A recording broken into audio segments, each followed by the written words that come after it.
Hi friends, ನಮಸ್ತೆ. ಮೌನಿ ಅಮಾವಾಸ್ಯೆ ಎಂದು ರಾಶಿಗೆ ಅನುಗುಣವಾಗಿ ನೀವು ಕೆಲಸವನ್ನು ಕೂಡ ಈ ರೀತಿ ಮಾಡ್ಬೋದು. ಅಥವಾ ಮೌನಿ ಅಮಾವಾಸ್ಯೆ ಮುಗಿದು ಬಿಡ್ತು, ಈ ವಿಡಿಯೋ ನಿಮಗೆ ಲೇಟಾಗಿ ರೀಚ್ ಆಯಿತು ಅಂದ್ಕೊಂಡ್ರೆ, ಸೊ ಈ ಮಂತ್ ಏನಿದೆ, ಓಕೆ, ಜಾನ್ವರಿ ಮಂತ್ ಮತ್ತು ಫೆಬ್ರವರಿ ಮಂತಲ್ಲೂ ಕೂಡ ನಾವು ಏನು ಹೇಳಿರ್ತೀನೋ ಇದನ್ನು ಪಾಲಿಸೋದ್ರಿಂದ ನೆಕ್ಸ್ಟ್ ಅಮಾವಾಸ್ಯೆ ಬರೋಷ್ಟೊತ್ತಿಗೆ ಇದನ್ನು ಪಾಲಿಸೋದ್ರಿಂದ ನಿಮಗೆ ಎಲ್ಲ ಒಳಿತಾಗುತ್ತೆ ಅಂತಲೇ ಹೇಳ್ಬೋದು. ಇನ್ನು ಮೊದಲನೇದಾಗಿ ಮೇಷರಾಶಿಯವರು ಏನು ಮಾಡಬೇಕಪ್ಪ ಅಂದರೆ, ಮೌನಿ ಅಮಾವಾಸ್ಯೆ ದಿನ ಅಥವಾ ಅಮಾವಾಸ್ಯೆ ದಿನ ಆಗಿ ಒಂದು ತಿಂಗಳ ನಂತರ, ಅಂದರೆ ಇನ್ನೊಂದು ಅಮಾವಾಸ್ಯೆ ಬರೋ ಅಷ್ಟೊತ್ತಿಗೆ ನೀವೇನು ಮಾಡ್ಬೋದು ಅಂದರೆ, ಹನುಮಂತನನ್ನು ಪೂಜಿಸಬೇಕು. ಹನುಮಾನ್ ಚಾಲೀಸ್ 100 ಬಾರಿ ಪಠಿಸಬೇಕು. ನಿಮ್ಮ ತೂಕಕ್ಕೆ ಸಮನಾಗಿ ಗೋಧಿ ದಾನ ಮಾಡಬೇಕು. ಮತ್ತು ಬೆಲ್ಲ ಮತ್ತು ಎಳ್ಳನ್ನು ಕೂಡ ದಾನ ಮಾಡಿದರೆ ನೀವು ಕಷ್ಟಗಳಿಂದ ಮುಕ್ತಿಯನ್ನು ಹೊಂದ್ತೀರ. ಇನ್ನು ವೃಷಭ ರಾಶಿಯವರು ಶ್ರೀ ಸೂಕ್ತ ಪಠಿಸಬೇಕು.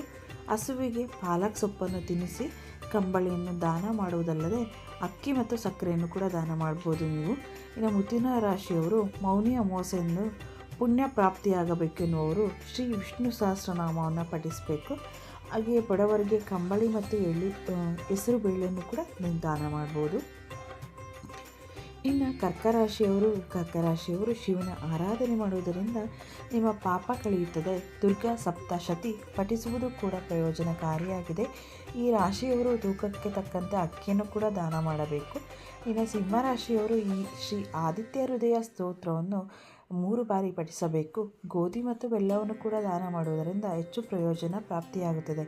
ಇನ್ನು ಕನ್ಯಾ ರಾಶಿಯವರು ಬುಧ ಗ್ರಹದ ಬೀಜ ಮಂತ್ರವನ್ನು ಪಠಿಸುವ ಜೊತೆಗೆ ಶ್ರೀ ರಾಮ ರಕ್ಷಾ ಸ್ತೋತ್ರ ಪಠಿಸಿ ಕಂಬಳಿಗಳನ್ನು ಕೂಡ ದಾನ ಮಾಡ್ಬೋದು. ಇನ್ನು ತುಲಾರಾಶಿಗೆ ಬಂದರೆ, ಇವರು ಗಣೇಶ ಮತ್ತು ಲಕ್ಷ್ಮಿಯನ್ನು ಪೂಜಿಸಬೇಕು. ಬಡವರಿಗೆ ಉಣ್ಣೆಯ ಬಟ್ಟೆಗಳನ್ನು ದಾನ ಮಾಡಬೇಕು. ಇನ್ನು ವೃಶ್ಚಿಕ ರಾಶಿಯವರು ಬಜರಂಗ ಬಾಣ ಪಠಿಸಿ ಸುಂದರಕಾಂಡವನ್ನು ಸಹ ಪಠಿಸಿದರೆ ಒಳ್ಳೆಯ ಫಲ ಪ್ರಾಪ್ತಿಯಾಗುತ್ತದೆ. ಈ ದಿನ ನೀವು ಆಹಾರವನ್ನು ಬಡವರಿಗೆ ದಾನ ಮಾಡಬೇಕು. ಇನ್ನು ಧನುರಾಶಿಯವರು ರಾಮಚರಿತ ಮಾನಸದ ಅರಣ್ಯಕಾಂಡವನ್ನು ಓದುವುದು ಉತ್ತಮ. ಧಾರ್ಮಿಕ ಪುಸ್ತಕಗಳನ್ನು ದಾನ ಮಾಡಿದರೆ ಲಾಭ ಹೆಚ್ಚು. ಇನ್ನು ಮಕರ ರಾಶಿಯವರು ಮೌನಿ ಅಮಾವಾಸ್ಯೆಯಂದು ಶನಿಯ ಬೀಜ ಮಂತ್ರವನ್ನು ಕೂಡ ಪಠಿಸಬೇಕು. ಸುಂದರಕಾಂಡವನ್ನು ಸಹ ಹೇಳಬಹುದು. ಬಡವರಿಗೆ ಕಂಬಳಿಯನ್ನು ಕೂಡ ನೀವು ದಾನ ಮಾಡಿ. ಇನ್ನು ಕುಂಭರಾಶಿಗೆ ಬಂದರೆ, ಇವರು ಹನುಮಾನ್ ಬಾಹು ಪಠಿಸಬೇಕು. ಬಡವರಿಗೆ ಉಣ್ಣೆಯ ಬಟ್ಟೆಗಳನ್ನು ನೀಡಲು ಮರೆಯಬಾರದು. ಎಳ್ಳನ್ನು ದಾನ ಮಾಡಿದರೆ ಒಳ್ಳೆಯದು. ಇನ್ನು ಮೀನರಾಶಿಗೆ ಬಂದರೆ, ಗುರು ಮತ್ತು ಚಂದ್ರನ ಬೀಜ ಮಂತ್ರವನ್ನು ಪಠಿಸಿ ಅಶ್ವತ್ಥ ಮರ ಏನಿರುತ್ತೋ ಅದನ್ನು 7 ಬಾರಿ ಪ್ರದಕ್ಷಿಣೆ ಹಾಕಿದರೆ ಒಳ್ಳೆಯದು. ನೀವು ಕೂಡ ಕಂಬಳಿ ಅಥವಾ ಉಣ್ಣೆಯ ಬಟ್ಟೆಯನ್ನು ಕೂಡ ದಾನವನ್ನು ಮಾಡಬೇಕು. ಸೊ ಇದಿಷ್ಟು ಕೂಡ ಇವತ್ತಿನ ಮಾಹಿತಿಯಾಗಿರುತ್ತೆ. ನೀವು ಯಾವ ರಾಶಿಯನ್ನು ನೋಡ್ಕೊಳ್ಳಿ.